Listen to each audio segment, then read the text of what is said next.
Hello friends, నేను మీ శ్వేత.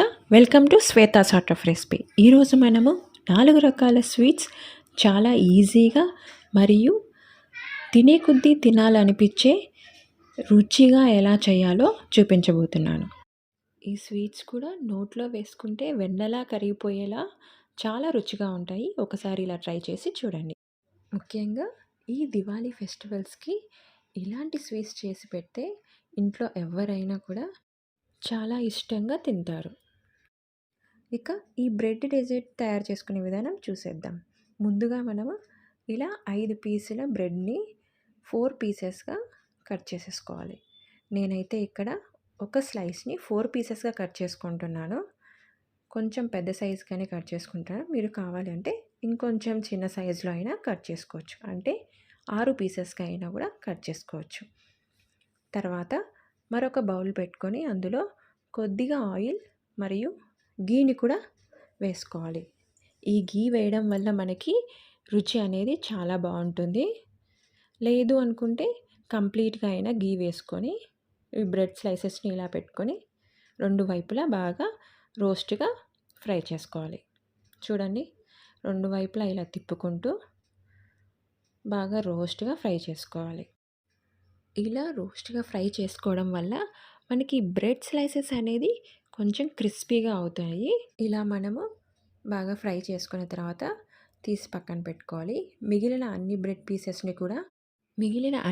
పీసెస్ని కూడా ఇలానే ఫ్రై చేసుకొని పక్కన పెట్టుకోవాలి. తర్వాత ఇప్పుడు వేరొక బౌల్ తీసుకొని అందులో 2 కప్స్ మిల్క్ వేసుకొని ఇలా బాగా మరిగించుకోవాలి. ఇందులోనే 5 లేదా 6 స్పూన్ల షుగర్ వేసుకొని బాగా కలుపుకోవాలి. ఇలా ఈ పాలని బాగా మరిగించుకోవాలి. ఈ లోపల మనము మరో 1/2 కప్పు మిల్క్ తీసుకొని ఇందులో 2 స్పూన్స్ కస్టర్డ్ పౌడర్ వేసి బాగా మిక్స్ చేసుకోవాలి. ఉండలు లేకుండా ఈ పాలని బాగా కలుపుకున్న తర్వాత ఇలా అంతా కలుపుకున్న తర్వాత మనము ఇప్పుడే డ్రై ఫ్రూట్స్ని కూడా కట్ చేసి పక్కన పెట్టుకోవాలి. ఇక ఈ బాగా మరుగుతున్న పాలల్లో ముందుగా కలిపి పెట్టుకున్న కస్టర్డ్ పౌడర్ మిల్క్ ఉంటుంది కదా, ఈ మిల్క్ని కూడా ఇందులోనే వేసి మరొకసారి బాగా కలుపుకోవాలి. ఇలా స్లోగా వేసుకుంటూ పాలు మొత్తం అన్నీ కలుపుకోవాలి. వీటిని మరి కొద్దిసేపు ఒక 5 నిమిషాల పాటు మరిగించుకోవాలి. ఇవి మరిగే కొద్దీ మనకి ఈ కస్టర్డ్ పౌడర్ వేయడం వల్ల పాలు అనేది కొంచెం థిక్నెస్గా వస్తుంది. అప్పుడు స్టవ్ ఆఫ్ చేసి మనం ముందుగా కట్ చేసి పెట్టుకున్న డ్రై ఫ్రూట్స్ని కొద్దిగా ఇందులో యాడ్ చేసుకోవాలి. ఈ పాలను ఇలా కలుపుకుంటూ చల్లారపెట్టుకోవాలి, లేదంటే పైన లేయర్ ఫామ్ అవుతుందండి.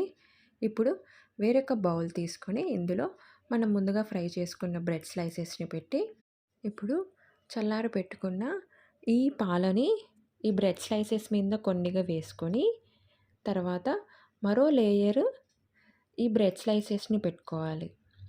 చూడండి, ఇలా బ్రెడ్ స్లైసెస్ని పెట్టుకున్న తర్వాత మిగిలిన పాలను కూడా ఇందులో వేసేసుకోవాలి. ఇక ముందుగా కొన్ని పక్కన తీసి పెట్టుకున్న డ్రై ఫ్రూట్స్ని కూడా ఇందులోనే యాడ్ చేసుకోవాలి.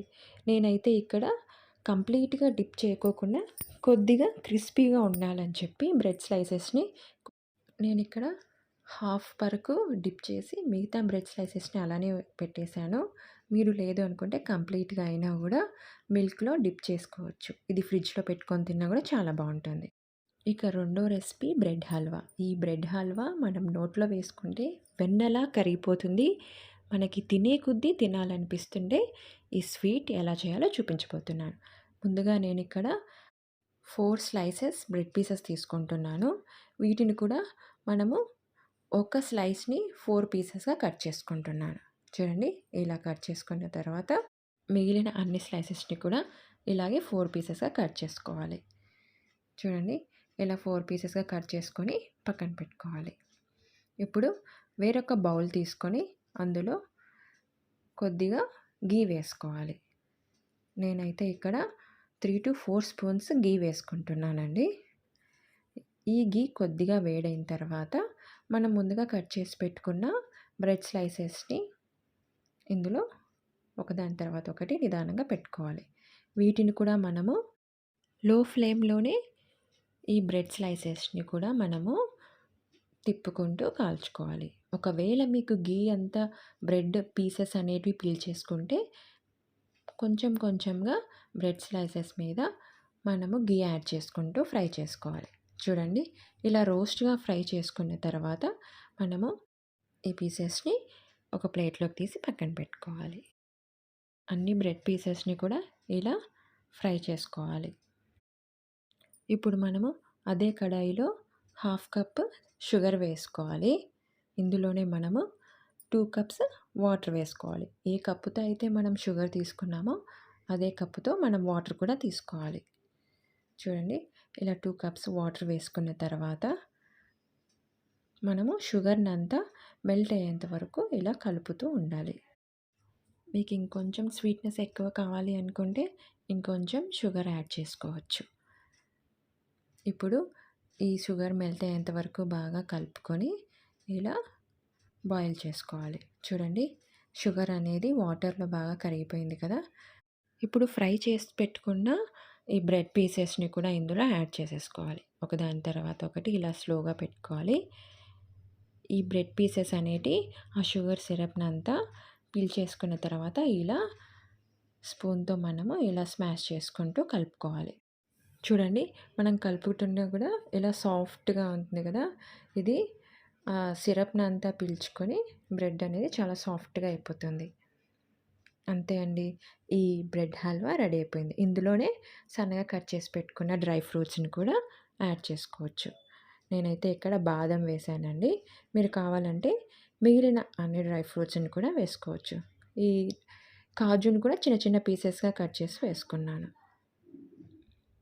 చూడండి, మరొకసారి ఇలా కలిపి పెట్టుకోవాలి. ఇక స్టవ్ ఆఫ్ చేసుకొని పక్కన పెట్టుకోవాలి.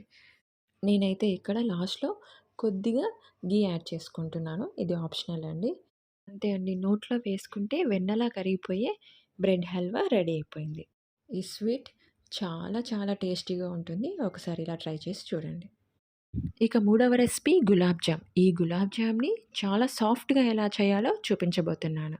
కొత్తగా ట్రై చేసేవాళ్ళు కూడా చాలా ఈజీగా చేసుకోవచ్చు. ఇక తయారు చేసుకునే విధానం. ముందుగా ఒక బౌల్‌లో 1/3 కప్ పాలు తీసుకోవాలండి. ఈ పాలల్లోనే 1 స్పూన్ షుగర్ ఏసుకోవాలి. అలాగే 1 స్పూన్ ఘీని వేసుకొని ఒక కప్పు పాల పొడిని వేసుకోవాలి. అంటే మిల్క్ పౌడర్‌ని కూడా యాడ్ చేసుకోవాలి. ఇలా యాడ్ చేసుకున్న తర్వాత విస్కర్‌తో కానీ, స్పూన్‌తో కానీ ఉండలు లేకుండా ఇలా స్లోగా కలుపుకుంటూ ఉండాలి. చూడండి, ఉండలు లేకుండా ఇలా స్మూత్‌గా కలుపుకున్నాను కదా! ఒకవేళ మీకు పాలనేది తక్కువొస్తే మరికొన్ని పాలు యాడ్ చేసుకొనైనా కూడా ఇలా స్మూత్ టెక్స్చర్‌గా కలుపుకోవచ్చు. ఇప్పుడు ఈ బౌల్‌ని స్టవ్ మీద పెట్టుకొని లో ఫ్లేమ్‌లోనే పెట్టుకొని ఈ మిశ్రమాన్ని ఇలా కలుపుకుంటూ కుక్ చేసుకోవాలి. చూడండి, ఇలా లో ఫ్లేమ్‌లో కలుపుకుంటూ కుక్ చేసుకునేటప్పుడు ఇలా దగ్గరకొస్తుంది కదా! ఇలా గట్టిపడిన తర్వాత మనము కలుపుతూనే ఇంకొంచెం దగ్గరికి రానిచ్చుకోవాలి. ఇలా కలుపుకుంటూనే ఉండాలండి. లేదంటే అడుగంటుతుంది. చూడండి, ఇలా ఈ కన్సిస్టెన్సీలో వచ్చినప్పుడు స్టవ్ ఆఫ్ చేసి వీటిని చల్లారబెట్టుకోవాలి. ఇక వేరొక బౌల్ తీసుకొని అందులో మనము ఒక కప్పు షుగర్‌ని యాడ్ చేసుకోవాలండి. ఒక కప్పు మిల్క్ పౌడర్‌కి ఒక కప్పు షుగర్‌ని యాడ్ చేసుకుంటున్నాను. అలాగే ఒక కప్పు వాటర్‌ని కూడా వేసుకుంటున్నాను. ఈ వాటర్‌ని మనము కలుపుకుంటూ ఉండాలి. ఈ షుగర్ అంతా వాటర్‌లో మెల్ట్ అయ్యేంత వరకు కలుపుకుంటూ ఉండాలి. చూడండి, షుగర్ అంతా మెల్ట్ అయ్యి ఇలా బబుల్స్‌గా ఫామ్ అయ్యేటప్పుడు నేను ఒక స్పూన్ ఇలాచీ పౌడర్ కూడా వేసుకున్నాను. మనము ఇలా ఈ కన్సిస్టెన్సీలో కొద్దిగా పాకంలాగా వచ్చినప్పుడు స్టవ్ ఆఫ్ చేసుకొని ఇందులో 3-4 డ్రాప్స్ లెమన్ జ్యూస్‌ని యాడ్ చేసుకోవాలండి. ఈ షుగర్ సిరప్‌లో మళ్ళీ షుగర్ అనేది గడ్డకట్టకుండా అలానే ఉండేదానికి మనము ఈ లెమన్ జ్యూస్‌ని యాడ్ చేసుకుంటున్నాం. అలాగే ఇప్పుడు ముందుగా చల్లారి పెట్టుకున్న ఈ కోవాని మరొకసారి కలుపుకొని ఇందులో 1 స్పూన్ మైదా వేసుకోవాలి. లేదు అంటే గోధుమ పిండి అయినా యాడ్ చేసుకోవచ్చు. అలాగే ఇందులో హాఫ్ స్పూన్ నేను బేకింగ్ పౌడర్‌ని కూడా వేసుకుంటున్నాను. బేకింగ్ పౌడర్ లేకుంటే వంట సోడా అయినా కూడా వేసుకొని ఇలా బాగా కలుపుకోవాలి. ఒకవేళ మీకు ఇది కొంచెం గట్టిగా ఉంటే కొద్దిగా 1 లేదా 2 స్పూన్ల మిల్క్ వేసుకొని మరొకసారి బాగా కలుపుకోవాలి. ఇక లేకపోయినా మీరు వాటర్ అయినా కూడా 1, 2 స్పూన్లు వేసుకొని ఇలా ముద్దగా కలుపుకోవాలి. మనం ఎంత గట్టిగా ప్రెస్ చేస్తూ కలిపితే అంత సాఫ్ట్‌గా గులాబ్ జాములు వస్తాయండి. మనం మినిమమ్ ఒక 10 మినిట్స్ అయినా కూడా ఇలా గట్టిగా ప్రెస్ చేస్తూ కలుపుకోవాలి. చూడండి ఇలా మనము ప్రెస్ చేస్తూ కలుపుకుంటున్నాం కదా! ఇలా ఉండ తయారు చేసుకున్న తర్వాత దీన్ని ఒక 2 నిమిషాల పాటు పక్కన పెట్టేసుకోవాలి. మరీ గట్టిగా లేకుండా కొద్దిగా సాఫ్ట్‌గా ఉంటే సరిపోతుంది. ఇప్పుడు 2 నిమిషాల పాటు పక్కన పెట్టేసుకొని వేరొక బౌల్ తీసుకొని అందులో డీప్ ఫ్రైకి సరిపడా ఆయిల్ వేసుకోవాలి. ఈ ఆయిల్ హీట్ అయ్యే లోపల మనము ఈ పిండిని చిన్న చిన్న ఉండలుగా చేసుకోవాలి. చూడండి ఇలా హ్యాండ్‌కి ఘీ కానీ లేదంటే ఆయిల్ అయినా అప్లై చేసుకొని ఇలా కొంచెం పిండిని తీసుకొని ముందు పిండిని ఇలా మెత్తగా ప్రెస్ చేసిన తర్వాత మనము హ్యాండ్‌లోకి తీసుకొని ఇలా రౌండ్ బాల్ లాగా చేసుకోవాలి. చూడండి ఇలా రౌండ్ బాల్ లాగా చేసుకున్న తర్వాత మిగతా పిండితో ఇలానే మొత్తం అన్ని బాల్స్ అన్నీ చేసి పక్కన పెట్టుకోవాలి. చూడండి ఏ క్రాక్స్ అనేది లేకుండా ఇలా రౌండ్ బాల్స్‌గా చేసుకొని పక్కన పెట్టుకున్న తర్వాత మనం ముందుగా ఆయిల్‌ని హీట్ చేసుకున్నాం కదా! ఇప్పుడు ఆయిల్ మరీ ఎక్కువ హీట్ చేసుకోకుండా మీడియంగా హీట్ అయిన తర్వాత మనము ఈ ఉండల్ని స్లోగా ఒక్కొక్కటి వేసుకుంటూ పెట్టుకోవాలి. చూడండి ఇలా స్లోగా వేసుకోవాలి. వీటిని వేసిన వెంటనే మనము కదిలించకుండా ఒక నిమిషం పాటు అలానే వదిలేసేయాలి. వేసినప్పుడు మనకి ఉండలనేది మునిగిపోతాయి. తర్వాత కొద్దిగా పైకొస్తాయి. చూడండి ఇలా పైకొచ్చిన తర్వాత గెంటె తీసుకొని ఇలా స్లోగా టర్న్ చేసుకుంటూ 2 వైపులా మొత్తం అంతా కాల్చుకోవాలి. వీడియోలో చూపించిన విధంగా మనము ఇలా గెంటెతో మనం వాటిపైన ఇలా రౌండ్‌గా చేసుకుంటే ఈ గులాబ్ జామ్ బాల్స్ అనేవి ఈక్వల్‌గా బాగా లోపల కూడా బాగా కుక్ అవుతాయన్నమాట. చూడండి ఇలా మనము గోల్డెన్ కలర్ వచ్చేంత వరకు బాగా ఫ్రై చేసుకోవాలి. ఫ్లేమ్ అనేది లో టు మీడియం ఫ్లేమ్‌లోనే పెట్టుకొని కుక్ చేసుకోవాలి. చూడండి ఈ కలర్ వచ్చిన తర్వాత మనము ఇలా స్ట్రైనర్‌లోకి తీసుకోవాలి. ఎక్సెస్ ఆయిల్ అంతా ఉంటే రిమూవ్ అవుతుందని చెప్పి నేను ఇలా స్ట్రైనర్‌లోకి తీసుకున్నాను. ఇప్పుడు ముందుగా మనము షుగర్ సిరప్ చేసుకున్నాం కదా! అది కొద్దిగా చల్లారిన తర్వాత ఈ గులాబ్ జాములు అనేటివి ఈ షుగర్ సిరప్‌లో వేసేసుకోవాలి. వేసుకున్న తర్వాత మనము సిరప్ అంతా మొత్తం అన్నిటి వైపున స్పూన్‌తో ఇలా స్ప్రెడ్ చేసేసుకోవాలి. వీటిని 1 గంట లేదా 2 గంటల పాటు అలానే వదిలేస్తే మనకి ఈ గులాబ్ జాము చాలా సాఫ్ట్‌గా మరియు షుగర్ సిరప్ కూడా లోపలికి కూడా వెళ్ళి చాలా స్వీట్‌గా తయారవుతుంది.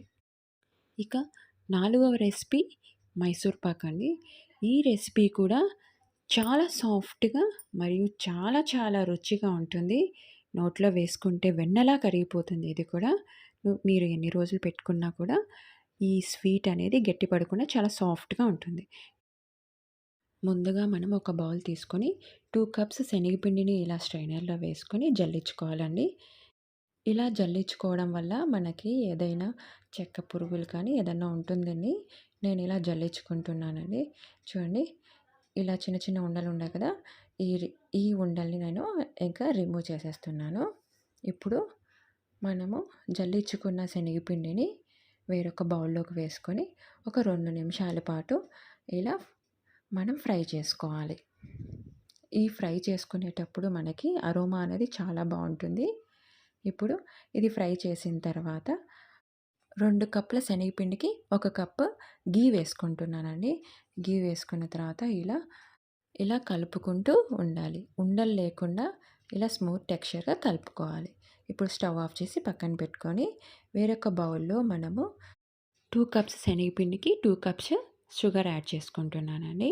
ఇందులోనే నేను వాటర్‌ని యాడ్ చేయకుండా 1 కప్ పాలు యాడ్ చేసుకొని ఇలా కుక్ చేసుకుంటున్నాను. ఈ షుగర్ అనేది పాలల్లో బాగా మిక్స్ అయ్యేంత వరకు ఇలా కుక్ చేసుకోవాలి. చూడండి పాలనేది చాలా బాగా బాయిల్ అవుతుంది కదా! ఇప్పుడు చాలా బాగా మరిగించుకున్న తర్వాత ఈ పాలు అనేది థిక్ కన్సిస్టెన్సీలో దగ్గరగా వస్తుంది. ఇది మనం పాకం వచ్చిందా లేదా అని తెలుసుకోవడానికి మనం వేరొక ప్లేట్‌లో వాటర్ తీసుకొని అందులో ఇలా కొద్దిగా వేసి చూస్తే మనకి పాకం వచ్చిందా లేదా అని తెలుస్తుంది. చూడండి ఇలా ముదురు పాకం వచ్చిన తర్వాత మనము స్టవ్ ఆఫ్ చేసుకొని ముందుగా చల్లారబెట్టుకున్న ఈ శనగపిండి ఉంది కదా! ఈ శనగపిండిని కూడా ఇందులో యాడ్ చేసుకొని మరొకసారి బాగా కలుపుకోవాలి. చూడండి ఫ్లేమ్‌ని లోలోనే పెట్టుకొని ఇలా బాగా కలుపుకోవాలి. ఈ శనగపిండి మరియు పాకంలో బాగా మిక్స్ అయ్యేంత వరకు బాగా కలుపుకుంటూ ఉండాలి. మధ్యలో మనము హాఫ్ కప్ గీని యాడ్ చేసుకుంటాం. అది కూడా కొద్ది కొద్దిగా యాడ్ చేసుకుంటూ కలుపుకోవాలి. హాఫ్ కప్ గీని వేసుకున్న తర్వాత ఇలా స్లోగా మిక్స్ చేస్తూ మొత్తం అంతా కలుపుకోవాలి. ఈ గీ అనేది శనగపిండిలో బాగా మిక్స్ అయ్యేంత వరకు కుక్ చేసుకోవాలి. చూడండి ఇలా కలుపుకున్న తర్వాత ఈ కన్సిస్టెన్సీ వచ్చినప్పుడు స్టవ్ ఆఫ్ చేసుకొని వేరొక ప్లేట్‌లో ఇలా గీని మొత్తం అప్లై చేసుకున్న తర్వాత ముందుగా మనము కుక్ చేసి పెట్టుకున్న శనగపిండి ఉంది కదండీ! ఆ శనగపిండిని ఈ ప్లేట్‌లోకి వేసుకోవాలి. చూడండి ఇలా అంతా వేసుకున్న తర్వాత శనగపిండి మొత్తం ఈవెన్‌గా స్పూన్‌తో కానీ లేదంటే ఏదన్నా కప్పుతో కానీ ఇలా ఈవెన్‌గా స్ప్రెడ్ చేసుకోవాలి. చూడండి ఏ క్రాక్స్ అనేది లేకుండా ఇలా ఈవెన్‌గా స్ప్రెడ్ చేసుకుంటూ ఒక హాఫ్ అన్ అవర్ పాటు వదిలేసేయాలి. తర్వాత మనము కొద్దిగా చల్లారిన తర్వాత ఇలా నైఫ్ తీసుకొని చిన్న చిన్న పీసెస్‌గా మీకు ఇష్టమైన షేప్‌లో కట్ చేసుకోవచ్చు. నేనైతే ఇలా స్క్వేర్ షేప్‌లో కట్ చేసుకుంటున్నాను. ఇలా కొద్దిగా పెద్ద పీసెస్‌నే కట్ చేసుకుంటున్నాను. ఇది పూర్తిగా 1 అవర్ అయిన తర్వాత చూడండి ఇలా తీసి చూపించున్నాను మీకు. చాలా సాఫ్ట్‌గా ఉందండి. మనకి చల్లారిన తర్వాత కూడా ఈ మైసూర్ పాక్ అనేది చాలా సాఫ్ట్‌గా ఉంది. అసలు ఏమీ గట్టిపడలేదు. తుంచినా కూడా మనకి ఈజీగా తునుగుతుంది. మనం నోట్లో పెట్టుకుంటేనే వెన్నలా కరిగిపోయే ఈ మైసూర్ పాక్ రెడీ అయిపోయింది. మీరు కూడా ఇలా ఒకసారి తప్పకుండా ట్రై చేసి చూడండి.